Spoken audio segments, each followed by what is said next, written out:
Esta es una producción de Grupo Fórmula. Bien, el tan esperado discurso del presidente que iba a dar hoy para fijar su posición frente a Estados Unidos en torno al Tratado México-Estados Unidos y Canadá, y más que nada en lo que a los energéticos se refiere, pues nunca ocurrió ese discurso, porque como ya lo explicó el presidente López Obrador, el presidente de Estados Unidos, Joe Biden, le mandó una carta muy amable, muy modosita, muy linda, donde le dijo que no hay problema. Bueno, el presidente Biden no decide si hay problema o no. Esto lo decide otros grupos de interés en Estados Unidos. Pero qué bueno que mandó la carta Joe Biden. Entonces el presidente se quedó sin tema y anunció que hablaría sobre la guerra de Rusia y Ucrania y plantearía pues una solución al respecto. Y hoy ese fue su discurso. Entonces dijo, aquí está la propuesta. Cito al presidente. Se trata de buscar con urgencia un acuerdo para detener la guerra en Ucrania y lograr hacia adelante una tregua de cuando menos 5 años en favor de la paz entre todas las naciones para dedicar todo ese tiempo a enfrentar los grandes y graves problemas económicos o sociales que aquejan y atormentan a los pueblos del mundo. Dijo, grupos de interés situados en posiciones de poder gubernamental o económico se esmeran en conducir la política hacia el conflicto armado y una vez cometido este error, en lugar de enmendarlo, optan por profundizarlo sin que les importe el sufrimiento que inflijan a la humanidad ni el daño que causan a la estabilidad de las naciones y al bienestar de las sociedades. No menciona cuáles son los grupos de interés. Yo le pediré al presidente que los identifique puntualmente para que juntos con él los condenemos. Entonces dice, de esa manera se originará la guerra de Rusia en Ucrania. Las posteriores sanciones adoptadas y el masivo envío de armas al país invadido, acciones que aportaron la confrontación en curso una dosis adicional de irracionalidad. Bueno, que el presidente no nos engañe y no trate de engañar a nadie. Esta guerra se originó por una sola causa. Rusia invadió a Ucrania. Punto. Cuando decía que no lo iba a hacer, el 24 de febrero decidió, pues que siempre sí, y entraron las tropas rusas. Ahí no hay de otra, ¿eh? Después dice algo que también me llama mucho la atención. Lo cierto es que nada o muy poco se ha hecho en ese sentido. La ONU permanece inactiva y como borrada, presa de un formalismo y una ineficacia política que la dejan en un papel meramente ornamental. Es hora que alguien le mostrara la Carta Fundacional de Naciones Unidas al presidente mexicano, porque las Naciones Unidas no está para acabar con guerras si las partes en conflicto no desean acabar con la guerra. Así de fácil. El secretario general de la ONU ha visitado muchas veces Rusia y Ucrania tratando de mediar y la verdad, pues no le han hecho caso. Ucrania no le hace caso porque dice, ¿por qué de buscar la paz si mi país está invadido?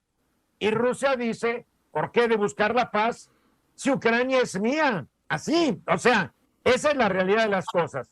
Entonces, por otro lado, dijo que la invasión de Rusia a Ucrania es sin duda reprobable y estoy de acuerdo con el presidente y así México lo manifestó cuando la Asamblea General de Naciones Unidas condenó por una mayoría de votos, entre ellos los de México, la invasión rusa a Ucrania.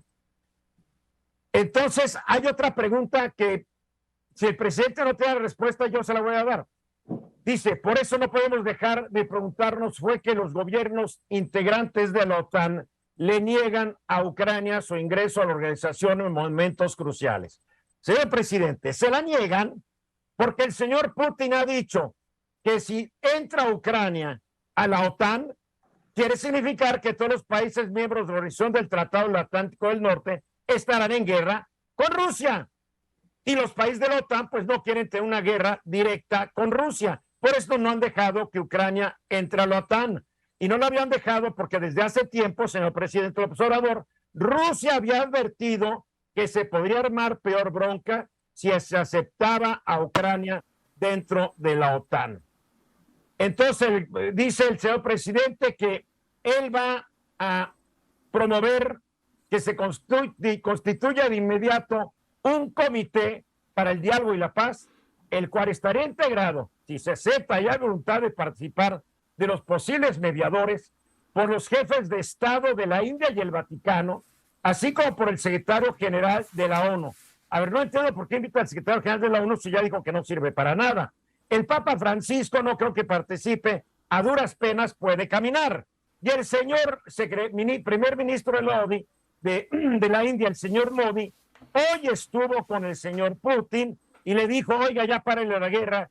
Y Putin le dijo, no le voy a parar la guerra.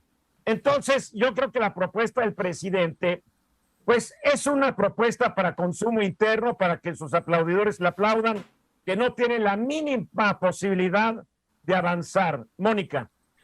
Básicamente coincido contigo, Eduardo, sobre todo por la cuestión de que los intentos que se han tratado de hacer no han funcionado.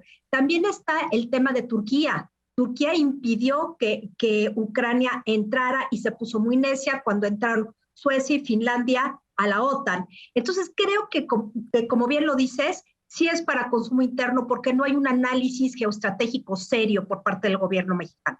Por parte del presidente. Parecería que el señor Ebrard está más ocupado en su campaña para ser presidente o candidato a la presidencia que en asesorar correcta y adecuadamente al presidente de México, porque varios jefes de Estado, si hoy leen este discurso, van a creer que el presidente de México no está bien informado.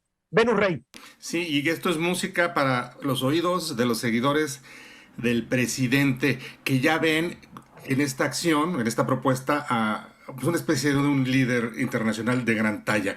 Me parece poco eficaz, es como una carta a los Reyes Magos. Sabemos que no va a ser posible y coincido con ustedes dos que es para consumo interno, porque este tipo de discursos para los seguidores es oro molido, ¿no? Está repitiendo una conducta que en una época tuvo el presidente de México, Luis Echeverría, que también se quiso erigir líder del mundo, porque lo que estaba buscando, y tal vez lo que está buscando el presidente, es ser secretario general de Naciones Unidas. Puede ser, ¿por qué no? Bernardino. Sí, sin duda, Eduardo, coincido con todos ustedes, pero fíjate, bueno, hoy sabemos que es el Día de la Independencia. No sé si el discurso era el más apropiado para decirlo el día de hoy, con esta finalidad internacional, o no. Entiendo que, pues bueno, pues es un discurso que se dirige mucho a sus seguidores, por supuesto, a su base electoral. Sin embargo, pues bueno, la festividad que era de la independencia, que es de la independencia, me supongo que debía haber dicho otro tipo de discurso, no este. Creo que no era el momento más apropiado para hacerlo. Bueno, aprovechó para decir que México había sido invadido 5 veces, entonces ya, por ahí más o menos. Juan, te veo muy callado. No, simplemente me recordaste aquella Carta de Derechos y Deberes de los Estados que fue a presentar Luis Echeverría a la ONU, exactamente con la misma idea, decirle al mundo cómo debía de comportarse, sobre todo con los débiles países del tercer mundo. Entonces, coincido con ustedes. Y se la aprobaron, hay que decir que se la aprobó la Asamblea General de Naciones Unidas, porque si mañana tú llevas una propuesta de que el 19 de septiembre tiene que ser el día de los terremotos mexicanos, lo más seguro es que lo aprueben y no pasa nada. Y así funcionó exactamente. Bueno, pues yo me esperaba más realmente de la propuesta.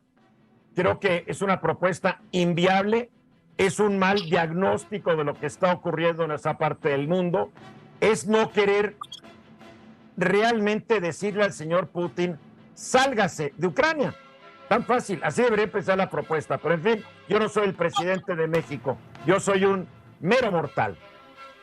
¿Querías decir algo más, Venus? Sí, es que yo esperaba algo verdaderamente sonoro y grande y no, porque ya había anunciado que iba a ser. Esperabas demasiado, ¿eh? Vamos a los mensajes. Esta fue una producción de Grupo Fórmula. Encuentra más contenido como este en radioformula.mx.